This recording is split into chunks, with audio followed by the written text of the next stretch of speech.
한 장 뒤로 넘기셔서 408장입니다.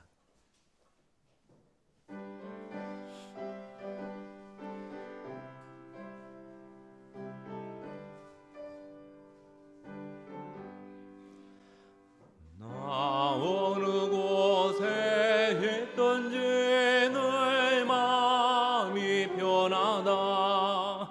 주 예수 주신 평안함 늘 충만하도다. 나의 마음속에 늘 평안해. 나의 마음속에 늘 평안해. 악한 죄 파도가 많으나 마음이 늘 평안해. 내 맘에 솟는 영생수 한없 지우르니 목마름 다시 없으며 늘 평안하도다. 나의 마음속에 늘 평안해. 나의 마음속에 늘 평안해. 악한 죄 파도가 많으나 마음이 늘 평안해. 참되신 주의 사랑을 영원치 못하네. 그 사랑 내 맘 여시고 소망을 주셨네. 나의 마음속에 늘 평안해. 나의 마음속에 늘 평안해. 악한 죄 파도가 많으나 마음이 늘 평안해. 주 예수 온갖 고난을 왜 몸소당했나. 주 함께 고난 받으면 멸류관 얻겠네. 나의 마음속에 늘 평안해. 나의 마음속에 늘 평안해. 악한 죄 파도가 많으나 마음이 늘 평안. 3절입니다. 참되신 주의 사랑을 영원치 못하네. 그 사랑 내 맘 여시고 소망을 주셨네. 나의 마음속에 늘 평안해. 나의 마음속에 늘 평안해. 악한 죄 파도가 많으나 마음이 늘 평안해. 주 예수 온갖 고난을 왜 몸소당했나. 주 함께 고난 받으면 멸류관 얻겠네. 나의 마음속에 늘 평안해. 나의 마음속에 늘 평안해. 악한 죄 파도가 많으나 마음이 늘 평안해. 아멘. 우리 다 함께 묵도함으로써 하나님께 예배드리도록 하겠습니다.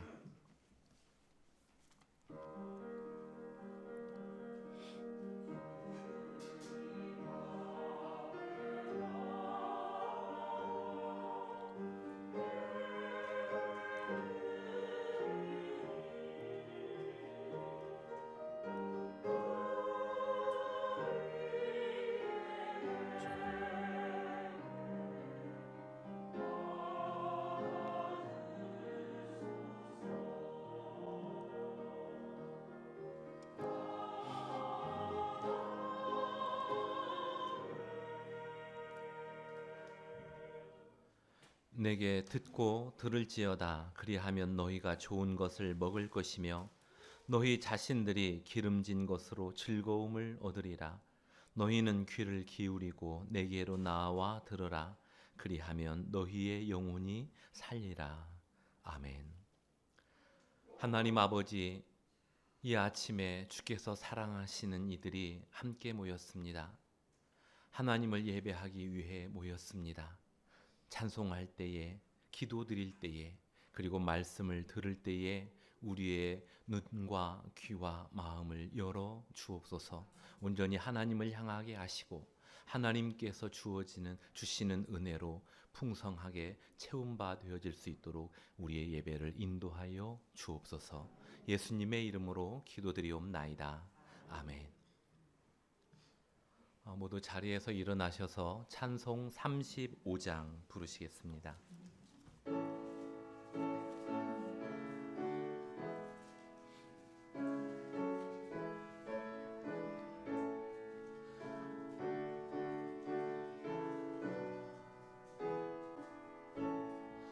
큰 영화로신 주 이곳에 오셔서 모인 자들로 주 백성 삼으사 그 중에 항상 계시고 그 중에 항상 계시고 큰 영광 나타내소서. 이 백성 기도와 또 예물 드리니 당례와 같으니 곧 받으옵소서. 주 예수 크신 복음을 주 예수 크신 복음을 만 백성 듣게 하소서. 또 우리 자손들 다 주를 드리고 전성전돌같이 귀하게 하소서. 주 구원하신 능력을 주 구원하신 능력을 늘 주소서.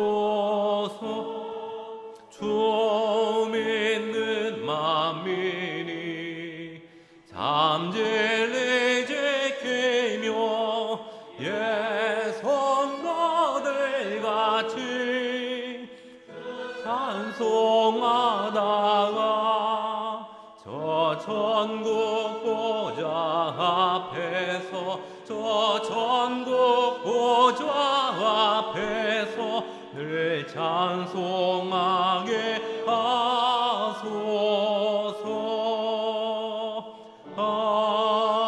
아멘. 성시교독은 72번입니다.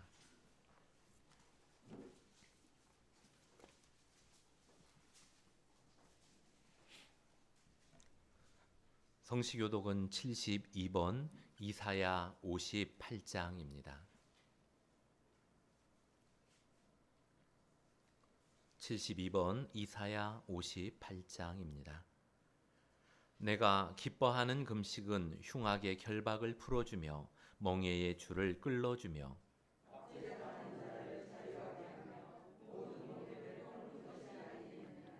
또 줄인 자에게 내 양식을 나누어 주며 유리하는 빈민을 지배드리며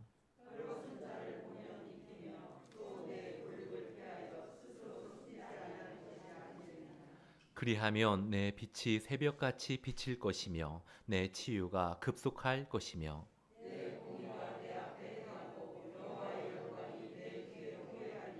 내가 부를 때에는 나 여호와가 응답하겠고 만일 내가 너희 중에서 멍에와 손가락질과 허망한 말을 제하여 버리고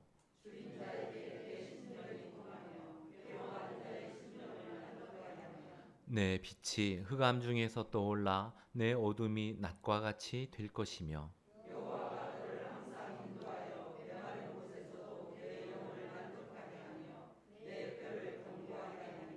너는 물된 동산 같겠고 물이 끊어지지 아니하는 샘 같을 것이라.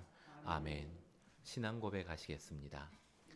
전능하사 천지를 만드신 하나님 아버지를 내가 믿사오며 그 외아들 우리 주 예수 그리스도를 믿사오니 이는 성령으로 잉태하사 동정녀 마리아에게 나시고 본디오 빌라도에게 고난을 받으사 십자가에 못 박혀 죽으시고 장사한 지 사흘 만에 죽은 자 가운데서 다시 살아나시며 하늘에 오르사 전능하신 하나님 우편에 앉아 계시다가 저리로서 산자와 죽은 자를 심판하러 오시리라. 성령을 믿사오며 거룩한 공예와 성도가 서로 교통하는 것과 죄를 사하여 주시는 것과 몸이 다시 사는 것과 영원히 사는 것을 믿사옵나이다. 아멘. 자리에 앉아 주십시오. 찬송 87장입니다.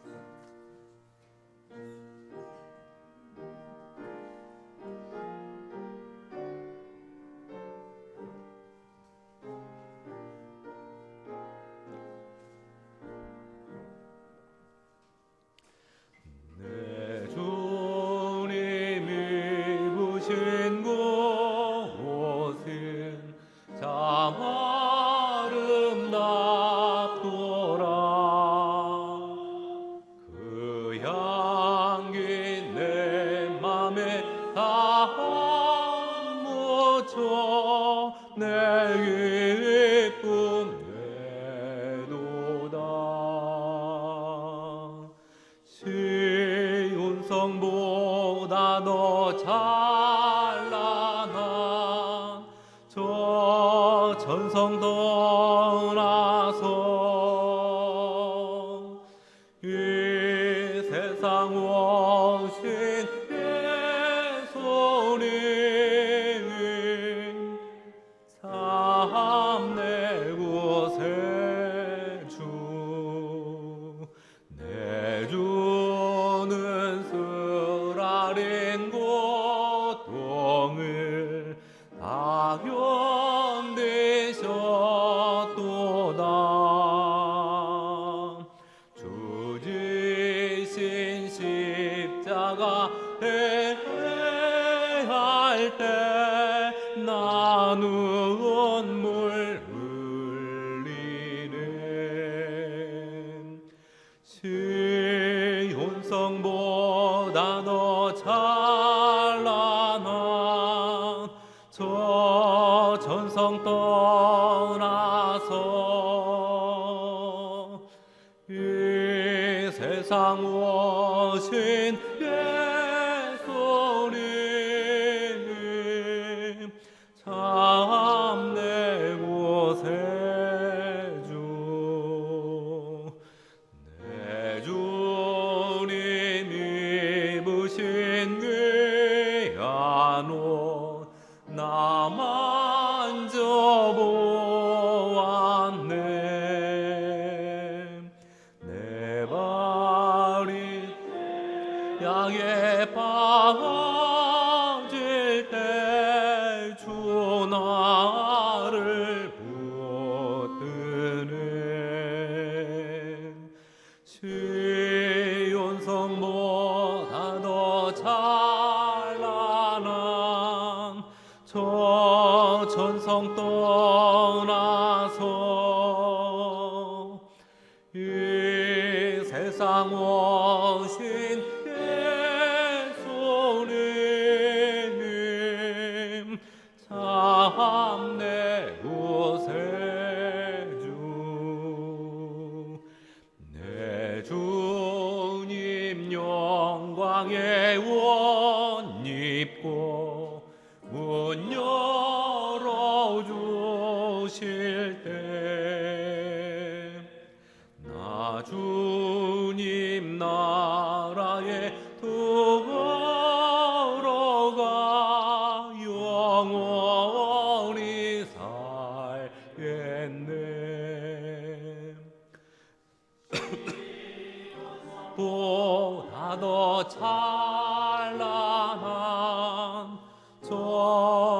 삼성 떠나서 이 세상 오신 예수님 참내 구세주. 아멘. 이 예배를 위해서 김준식 장로님 기도해 주시겠습니다.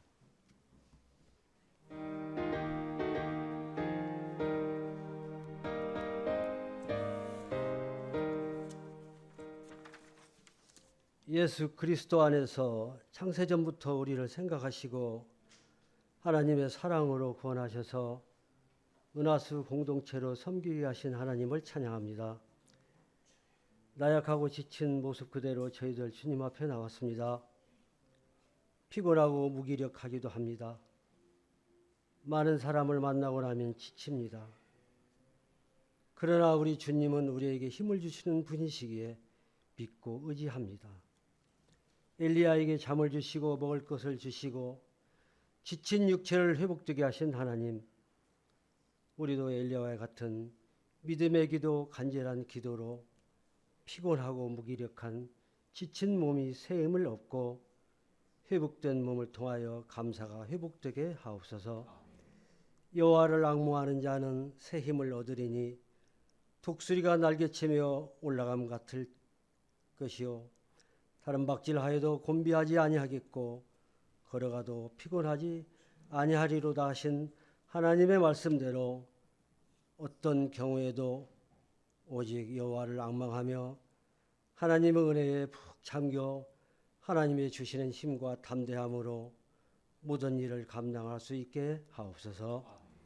하나님을 바라보는 것보다 세상을 더 많이 바라보지 않게 하옵시고 하나님을 의지하는 것보다 세상을 더 의지하지 않게 하옵소서.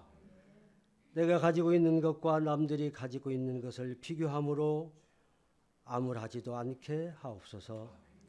바라옵기는 굽이굽이 지나온 세월을 돌아볼 때 어느 것 한 가지라도 주님의 은혜가 아니면 견디어낼 수 없었다는 것을 깨닫게 하시어 감사한 가운데 만족을 느끼며 마음의 평강을 누리는 우리의 삶이 되도록 하나님 인도하여 주옵소서.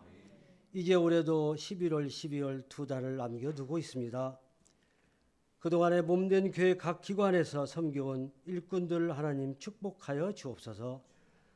남보다 앞장서서 주의 일 할 때 혼자만이 갖고 있는 말 못할 많은 어려움도 있었겠지만 참아내며 사명 감당한 주의 일꾼들 하나님 위로하여 주옵소서.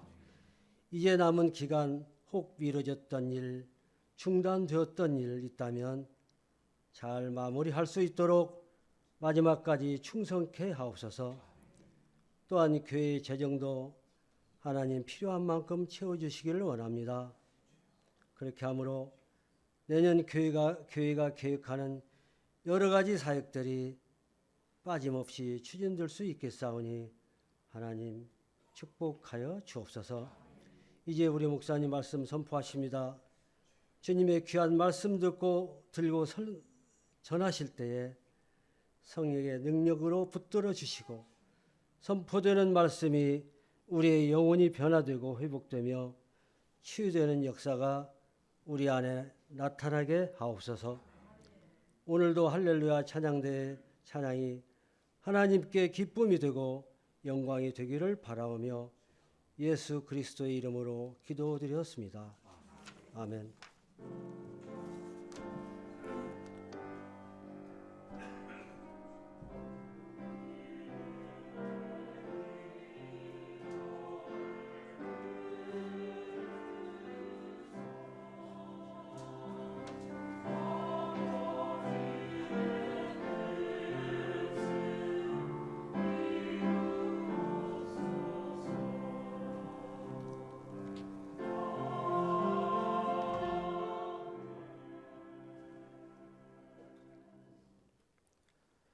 하나님의 말씀은 누가복음입니다.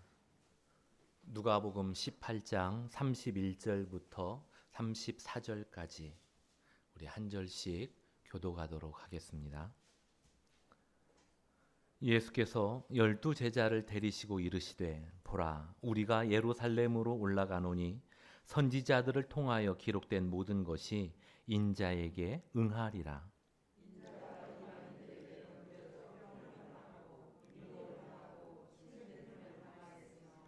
그들은 채찍질하고 그를 죽일 것이나 그는 3일 만에 살아나리라 하시되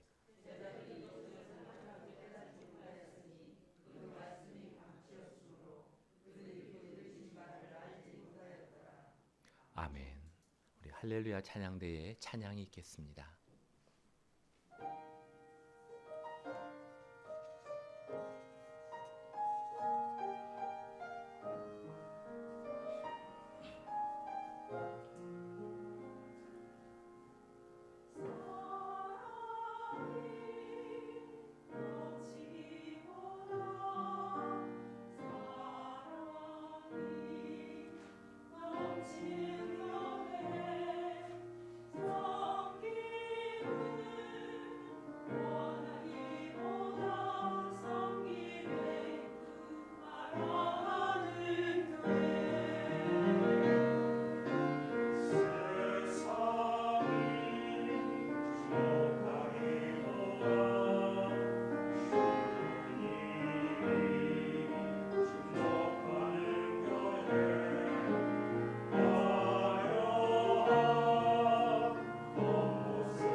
감사합니다.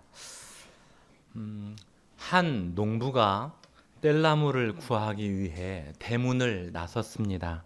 마침 대문 옆 담장에는 농부의 얼굴 크기만한 호박이 열려 있었습니다.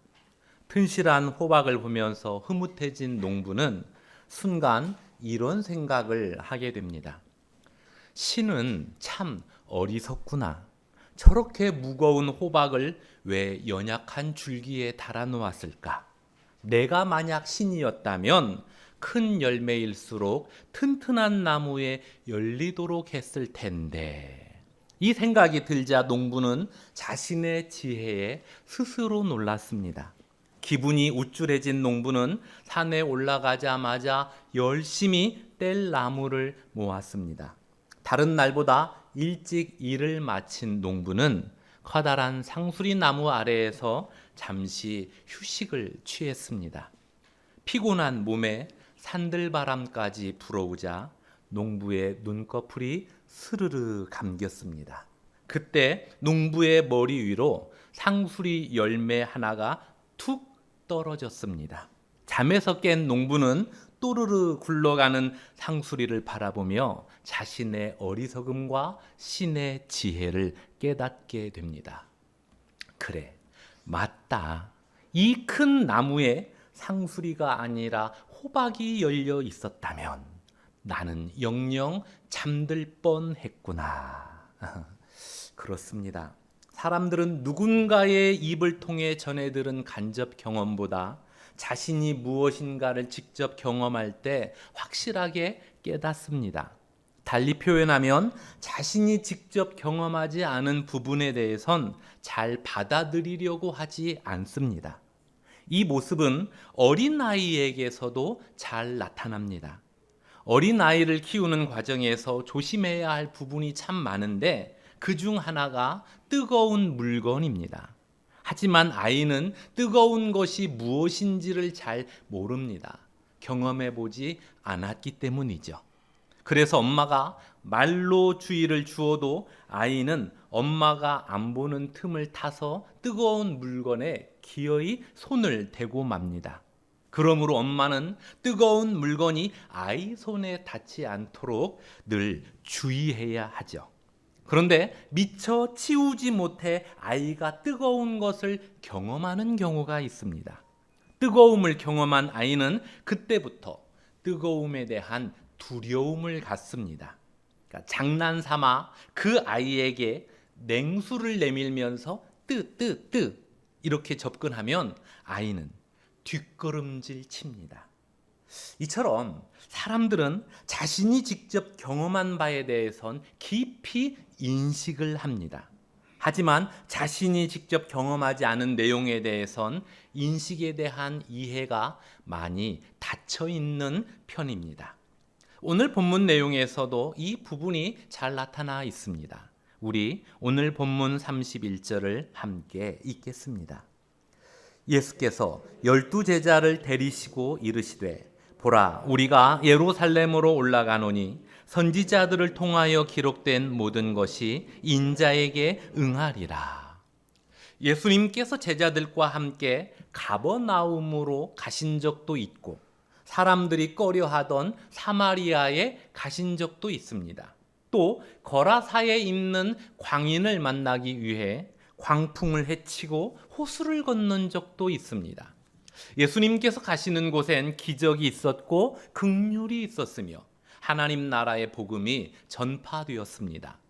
예수님의 발걸음이 향하는 장소마다 이유가 있었으며 의미가 남겨졌습니다. 그 많은 장소 중에서도 가장 특별한 곳은 예루살렘입니다. 어떤 의미에서 특별합니까? 다른 복음서는 놔두고 누가복음만 보더라도 예루살렘과 예수님이 어떤 연관성을 가지고 있는지 잘 드러나 있습니다. 오늘은 성경을 여러 군데 찾아보겠습니다. 먼저 누가복음 9장 28절입니다. 앞으로 조금 넘겨서 누가복음 9장 28절을 보면 예수님께서 베드로와 요한과 야고보를 데리고 기도하러 산에 올라간 장면이 나옵니다. 보이죠? 그 산에 누가 나타났습니까? 구약의 인물인 모세와 엘리야가 나타났습니다. 예수님과 함께 올라간 베드로와 요한, 그리고 야고보가 깊이 졸고 있을 때 모세와 엘리야가 나타나 예수님과 더불어 하나의 내용을 서로 나누고 있습니다. 그 내용이 무엇입니까? 30절과 31절을 보시죠. 문득 두 사람이 예수와 함께 말하니 이는 모세와 엘리야라. 영광 중에 나타나서 장차 예수께서 예루살렘에서 별세하실 것을 말할세. 장차 예수님이 예루살렘에서 별세하실 것, 즉 예루살렘에서 예수님이 죽게 될 것에 대한 내용이 이들 가운데 하나의 주제가 되어 서로 나누어지고 있습니다. 이 일 이후로 예수님의 죽음에 대한 이야기가 본격적으로 언급이 됩니다. 이번엔 누가복음 9장 51절을 보겠습니다. 예수께서 승천하실 기약이 차감해 예루살렘을 향하여 올라가기로 굳게 결심하시고, 승천은 죽음 이후에 일어날 사건입니다. 그러므로 51절은 이렇게 의역할 수 있습니다. 예수께서 승천하실 기약이 가까움에 죽기 위해 예루살렘을 향하여 올라가기로 굳게 결심하시고, 또 뒤로 조금 넘겨서 13장 33절을 보십시오. 13장 33절입니다. 그러나 오늘과 내일과 모레는 내가 갈 길을 가야 하리니 선지자가 예루살렘 밖에서는 죽는 법이 없느니라. 이처럼 예루살렘은 예수님의 죽음이 일어날 장소로서 소개되고 있습니다. 이 사실을 예수님께서 제자들에게 좀 더 자세하게 말씀하시는 내용이 오늘 본문입니다. 이제 오늘 본문 31절을 다시 보시죠. 누가복음 18장 31절입니다. 예수께서 12제자를 데리시고 이르시되 보라 우리가 예루살렘으로 올라가노니 선지자들을 통하여 기록된 모든 것이 인자에게 응하리라. 예수님께서 예루살렘으로 올라가는 그 길이 어떤 길이라고 하셨습니까? 구약의 선지자들을 통하여 이미 기록된 모든 것이 인자에게 응하는 그 길이라고 하셨습니다. 예수님은 제자들에게 이 내용을 좀 더 자세하게 말씀하십니다. 32절과 33절을 우리 함께 읽겠습니다. 인자가 이방인들에게 넘겨져 희롱을 당하고 능욕을 당하고 침뱉음을 당하겠으며 그들은 채찍질하고 그를 죽일 것이나 그는 3일 만에 살아나리라 하시되, 예수님께서 가시는 예루살렘이 어떤 길이라고 하셨습니까? 죽음의 길입니다. 종교 지도자들이 예수님을 십자가에 못 박아 죽이고자 로마 사람들에게 넘겨주는 십자가의 길입니다. 희롱을 당하고 능욕을 당하고 침뱉음을 당하며 채찍질 그리고 죽임을 당하는 그 길입니다. 십자가의 죽음이 기다리고 있음을 모른 채 예루살렘에 갔다가 잡히셨다면 타인에 의한 십자가이지만 이 모든 사실을 다 아시고 예루살렘으로 가시는 길이기에 예수님께서 스스로 지신 십자가입니다. 예수님이 지신 십자가가 십자가에서 끝나면 아무것도 증명할 수 없는 십자가입니다. 죄인을 위해 대신 형벌을 받으신다는 의미의 십자가이지만 십자가에서 끝나면 확인이 불가능합니다. 의미는 좋은데 사실 여부가 불투명합니다. 정말 죄인을 위해 대신 형벌 받으신 그 십자가인지 확인할 수 없습니다. 그래서 예수님의 십자가에는 부활이 따라옵니다. 예수님은 십자가에서 죽은 지 3일째 되던 날 다시 살아나리라고 말씀하셨습니다. 만약 죽은 그 다음 날 살아나시거나 5째 날에 살아나면 성경에서 언급한 부활이 아닙니다. 정확히 3일 만에 살아나셔야 합니다. 3일째 되는 날 살아나셔야 십자가에 담긴 대속의 의미가 진짜입니다. 예수님은 3일째 되는 날 다시 살아나심으로써 죄인을 위한 십자가임을 증명하셨습니다. 이를 위해 예수님은 십자가의 죽음과 제3일에 다시 살아나게 될 사건을 제자들에게 자세히 말씀하셨습니다. 하나님의 아들이신 예수님이 죄인을 대신하여 십자가에서 죽으신 이유가 무엇입니까? 1885년 4월 5일 그해 부활주일에 언더우드 선교사는 아펜젤로 선교사와 함께 조선에 들어옵니다. 그가 조선에 들어와 조선을 경험하면서 하나님께 드린 기도문이 있는데 그 내용이 이렇습니다. 보이지 않는 조선의 마음, 주여, 지금은 아무것도 보이지 않습니다. 주님, 메마르고 가난한 땅, 나무 한 그루 시원하게 자라오르지 못하고 있는 땅에 저희들은 옮겨와 앉았습니다. 그 넓고 넓은 태평양을 어떻게 건너왔는지 그 사실이 기적입니다. 주께서 붙잡아 뚝 떨어뜨려 놓으신 듯한 이곳, 지금은 아무것도 보이지 않습니다. 보이는 것은 고집스럽게 얼룩진 어둠뿐입니다. 어둠과 가난과 인습에 묶여있는 조선 사람뿐입니다. 그들은 왜 묶여있는지도 또 고통이란 것도 모르고 있습니다. 고통을 고통인 줄 모르는 자에게 고통을 벗겨주겠다고 하면 의심부터 하고 화부터 냅니다. 조선 남자들의 속셈이 보이질 않습니다. 이 나라 조정의 내심도 보이질 않습니다. 조선의 마음이 보이질 않습니다. 그리고 저희가 해야 할 일이 보이지 않습니다. 그러나 주님, 순종하겠습니다.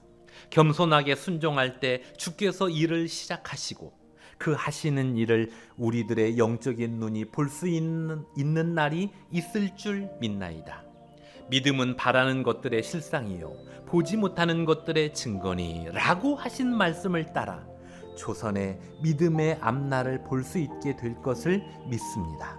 지금은 우리가 황무지 위에 맨손으로 서 있는 것 같사오나 지금은 우리가 서양 귀신이라고 손가락질 받고 있사오나 저희들이 우리 영혼과 하나인 것을 깨닫고 하늘나라의 한 백성 한 자녀임을 알고 눈물로 기뻐할 날이 있음을 믿나이다. 지금은 예배드릴 예배당도 없고 학교도 없고 그저 경계와 의심과 멸시와 천대함이 가득한 곳이지만 이곳이 머지않아 은총의 땅이 되리라는 것을 믿습니다. 주여, 오직 제 믿음을 붙잡아 주소서. 이 땅의 사람들과 아무 연관이 없어 보이는 언더우드, 그가 이렇게 간절하게 기도하는 이유가 무엇입니까? 이 민족을 사랑했기 때문입니다. 어떤 관계가 형성되었기 때문에 뒤따라온 사랑이 아니라 죄에서 건진받아야 할 영혼이라는 이 하나의 사실 때문에 사랑하게 된 그 사랑입니다. 예수님께서 죄인을 위해 십자가에서 대신 죽으심도 마찬가지입니다. 죄인을 향한 그 사랑이 진심이기에 죄의 형벌에서 구원하고자 기꺼이 십자가의 길을 걸으신 것입니다. 그리고 그 사랑이 틀림없음을 부활로서 확인시켜 주셨습니다. 예수님은 이 내용을 제자들에게 자세히 말씀해 주셨습니다. 이에 제자들이 감격했습니까? 감사의 눈물을 흘리며 예수님 앞에서 고개를 숙였습니까? 우리 34절 말씀을 함께 읽겠습니다. 제자들이 이것을 하나도 깨닫지 못하였으니 그 말씀이 감추였으므로 그들이 그 이르신 말을 알지 못하였더라. 제자들이 예수님의 말씀을 조금도 깨닫지 못했습니다. 그 이유가 무엇입니까? 아직 그들이 예수님의 십자가와 부활을 직접 경험하지 않은 상태이기 때문에 예수님의 말씀이 이해되지 않았을 수 있습니다. 서두에서 언급한 것처럼 사람은 자신이 직접 경험하지 않은 부분에 대해선 인식에 대한 이해가 많이 닫혀 있기 때문입니다. 단지 그뿐입니까? 또 다른 이유는 없습니까? 방금 읽은 34절에 그 말씀이 감추였으므로 제자들이 예수님께서 말씀하신 바를 알지 못하였다라고 되어 있습니다. 34절의 이 내용만 보면 예수님이 말씀을 빙 돌려서 했기 때문에 제자들이 잘 알아듣지 못한 것처럼 보여지기도 합니다. 그러나 우리가 이미 확인했듯이 예수님은 말씀을 모호하게 하지 않았습니다. 우리는 지금 예루살렘을 향하여 올라가고 있다. 그곳에서 나는 이방인들에게 넘겨져 희롱을 당하고 능욕을 당하고 침뱉음을 당하겠으며 그들은 채찍질하고 나를 죽일 것이나 나는 3일 만에 살아나리라. 이처럼 매우 분명하게 말씀하셨습니다. 그렇다면 여기 예수님의 말씀이 감추어졌다는 이 표현은 예수님께서 감추셨다는 의미가 아니라 제자들 스스로 그 말씀에 귀를 닫았다는 의미입니다. 그래서 그들은 깨닫지 못했습니다. 제자들은 왜 예수님의 말씀에 귀를 닫았을까요? 더욱이 예수님께서 제자들에게 잔소리를 하신 것도 아니었는데 말입니다. 누가복음엔 이 부분이 생략되어 있지만 같은 내용을 다룬 마태복음 20장과 마가복음 10장을 보면 그에 대한 힌트를 얻을 수 있습니다. 우리 마태복음 20장을 함께 찾아보겠습니다. 마태복음 20장 20절과 21절을 보시죠. 그때에 세베대의 아들의 어머니가 그 아들들을 데리고 예수께 와서 절하며 무엇을 구하니 예수께서 이르시되 무엇을 원하느냐 이르되 나의 이 두 아들을 주의 나라에서 하나는 주의 우편에 하나는 주의 좌편에 앉게 명하소서. 여기 그때는 바로 위의 내용, 즉 예수님께서 예루살렘에 올라가 십자가에서 죽임을 당하고 제3일에 살아날 것에 대해 말씀하신 그때입니다. 그때 세베대의 아들, 즉 요한과 야고보의 어머니가 예수님께 부탁을 합니다. 어떤 부탁입니까? 나의 이 두 아들을 주의 나라에서 하나는 주의 우편에 하나는 주의 좌편에 앉게 명하소서. 이런 내용으로 예수님과 요한의 어머니가 대화를 하자 그 모습을 본 제자들의 반응이 어떻습니까? 24절. 10 제자가 듣고 그 두 형제에 대하여 분히 여기거늘. 이 상황이 도대체 어떤 상황입니까? 이 상황은 예수님처럼 제자들도 서로 순교하겠다는 그 상황이 아닙니다. 제자들의 관심은 예수님의 십자가가 아니었습니다. 그들은 예수님께서 예루살렘으로 올라가면 정치적 왕이 될 것에 대한 기대를 잔뜩 가지고 있었습니다. 예수님께서 왕이 되면 각자 한 자리씩 차지하려는 그 마음뿐이었습니다. 그 마음이니 요한과 야고보의 어머니, 그녀의 치맛바람이 어떻게 보였겠습니까? 그 마음이니 예루살렘에 가는 이유가 십자가를 지기 위함이라는 예수님의 말씀이 귀에 들어올 리 없습니다. 그들은 자기들이 원하는 대로 예수님이 움직이길 바라는 그 마음뿐이었습니다. 그래서 제자들은 예수님의 말씀을 깨닫지 못하였습니다. 아니, 정확히 말하자면 그들은 깨닫고 싶지 않았습니다. 그들의 관심은 오직 높은 자리에 이미 고정되어 있었기 때문입니다. 이 모습은 저와 여러분에게도 나타날 수 있습니다. 이 자리에 나와 하나님을 예배함에 있어서 하나님께 감사와 영광 돌리고픈 마음이 아니거나 또 하나님의 말씀을 듣는 이 시간에 있어서 말씀을 잘 듣고 새겨 순종하고픈 그 마음이 아닌 다른 것에 관심이 있다면 우리의 예배는 공허한 메아리요, 말씀을 듣는 자뿐만 아니라 전하는 자 역시 말씀을 깨닫지 못할 수밖에 없습니다. 그러므로 저와 여러분은 이 시간 이렇게 다짐해야 합니다.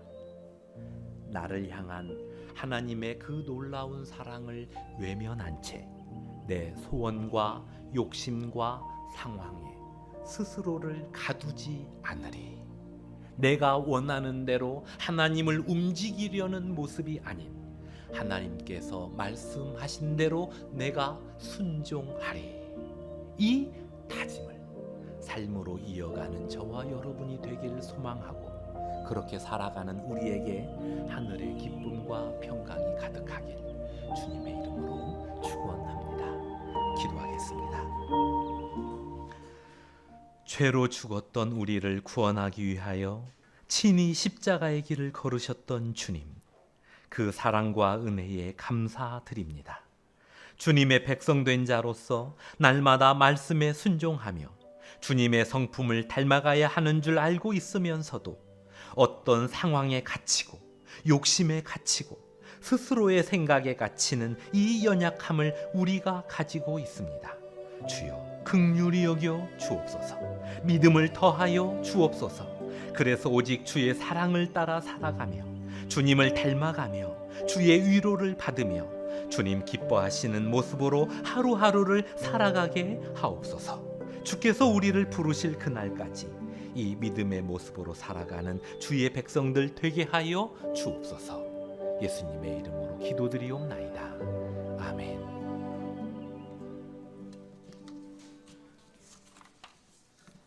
찬송 433장입니다.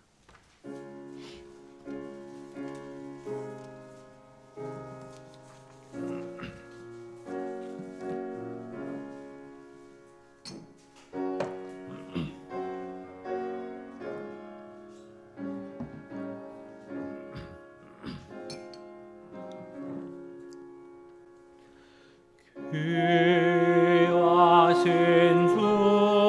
주여 날 붙드사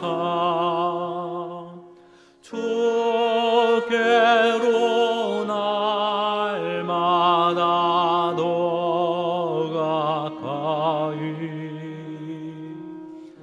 저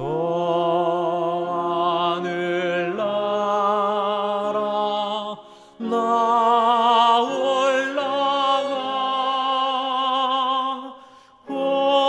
구주의 품 안에 늘 안기요 영생의 복 받기 원하니라.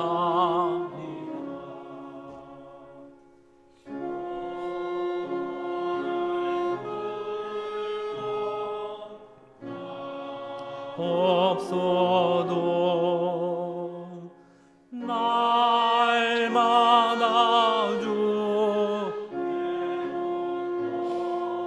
가까이 내 죄를 주께 당하리.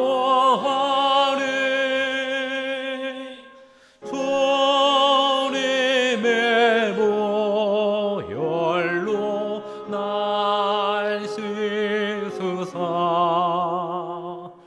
눈보다도 이게 하옵소서.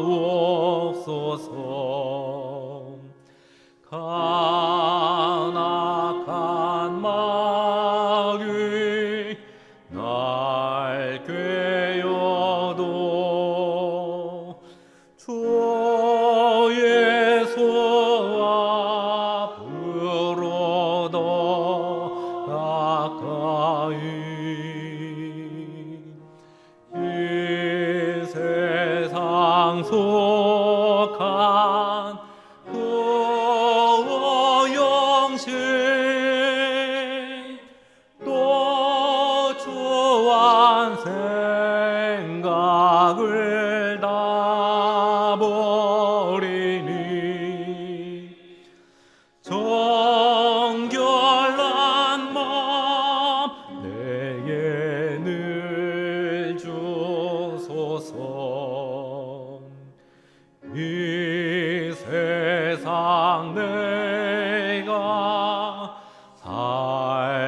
동안에 주께로 날마다 더 가까이 어웨는 전국 나누러 가 한없는 복락을 다 얻도록 운동한 은혜를 주옵소서.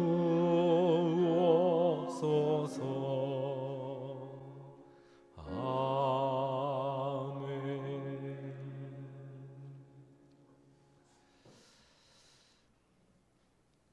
하나님 아버지, 이 세상 우리가 살아갈 동안에 날마다 주께 더 가까이 나아가고픈 이 마음을 가지고 하루하루 살아가는 주의 백성들, 그 마음을 또 그 삶을, 그 육신을 어루만져 주시사 늘 평강 가운데 있게 하시고 강건함 가운데 살아갈 수 있도록 붙잡아 주옵소서. 이 아침에 주 앞에 예배 드릴 때 감사한 마음을 더하여 귀한 예물 드립니다. 하나님 기뻐 받아 주옵소서. 또한 각 가정에 하나님께서 충만한 은혜를 내려주시사 마음의 평강과 물질의 부족함이 없도록 늘 은혜 베풀어 주옵시고, 또한 저희들이 드리는 이 예물이 쓰일 때 하나님께서 기뻐하시는 곳에 잘 사용되어질 수 있도록 인도하여 주옵소서. 예수님의 이름으로 기도드리옵나이다. 아멘. 교회 소식 전하겠습니다.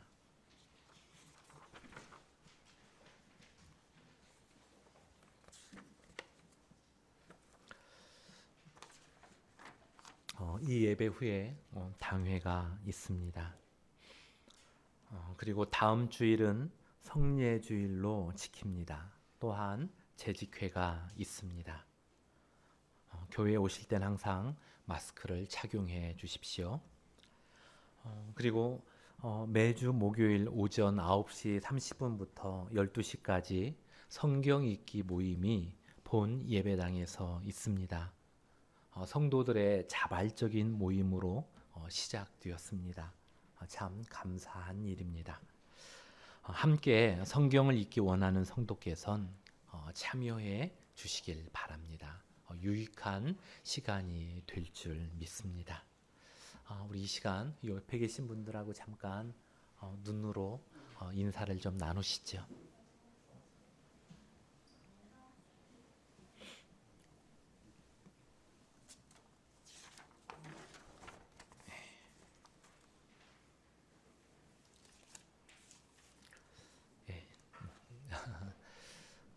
우리 참 어서 빨리 좀 마스크를 좀 벗는 날이 왔으면 좋겠습니다.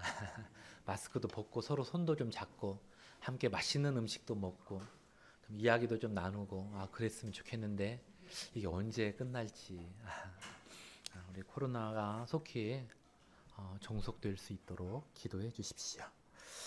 우리 모두 다 같이 일어나셔서 마지막 찬송 635장 부르시겠습니다. 하늘에 계신 아버지 이름 거룩하사 주님 나라 임하시고 뜻이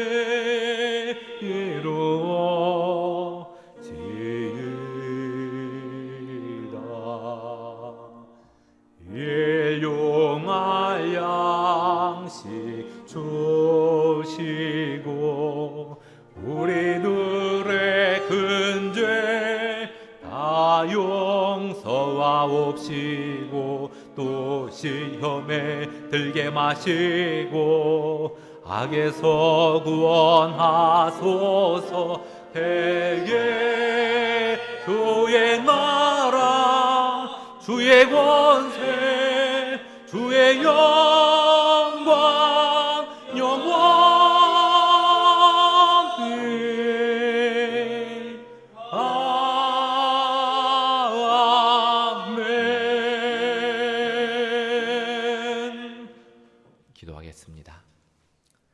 이제는 우리 주 예수 그리스도의 은혜와 아버지 하나님의 크신 사랑과 성령의 교통하심이 오늘 말씀을 듣고 더욱더 하나님께 집중하며 주의 말씀에 귀를 기울이며 그 말씀을 따라 순종하고 살아가겠다는 주의 백성들 머리 위에와 그 가정 위에 이제로부터 영원까지 함께 있을지어다. 아멘.